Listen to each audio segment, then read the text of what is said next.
वैशाख महिन्यातील शुक्ल पक्षातील नवमी हा दिवस स्मरण करून देतो एका दिव्य घटनेचा.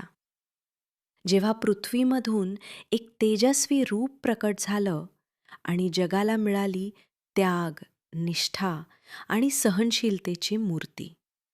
हीच त्या दिव्य रूपाची कथा. माता सीता. पौराणिक ग्रंथ रामायणानुसार मिथिला नगरीचे धर्मनिष्ठ राजा जनक यज्ञासाठी भूमी शुद्ध करत होते. ते स्वतः नांगर चालवत होते.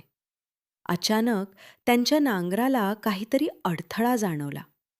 राजानं ती जागा खोदून पाहिली आणि त्यांना सापडला एक मातीचा कुंभ. तो कुंभ उघडल्यावर त्यात होती एक दिव्य बालिका. हीच बालिका म्हणजे माता सीता. पृथ्वीमधून प्रकट झाल्यामुळे त्यांना भूमिपुत्री असं म्हटलं जातं. सीता या नावाचा अर्थही नांगराच्या पातीशी संबंधित आहे. राजा जनक आणि राणी सुनन्या यांनी त्या बालिकेला आपल्या मुलीसारखं वाढवलं.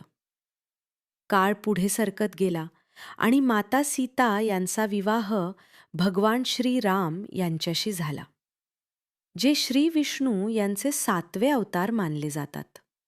पण त्यांचं आयुष्य केवळ सुखाचं नव्हतं. वनवास, रावणाचा बंदिवास, अग्निपरीक्षा या प्रत्येक प्रसंगात त्यांनी धैर्य, संयम आणि धर्म यांचा मार्ग कधीही सोडला नाही. म्हणूनच माता सीता या आजही आदर्श स्त्री, आदर्श पत्नी आणि शक्तीचं प्रतीक मानल्या जातात. सीतानवमी हा दिवस त्या दिव्य प्रकट दिनाची आठवण करून देतो आणि आपल्याला शिकवतो, परिस्थिती कितीही कठीण असली तरी आपली मूल्य आणि श्रद्धा कायम ठेवणं हाच खरा धर्म आहे. ओम श्री सीतारामाय नमः.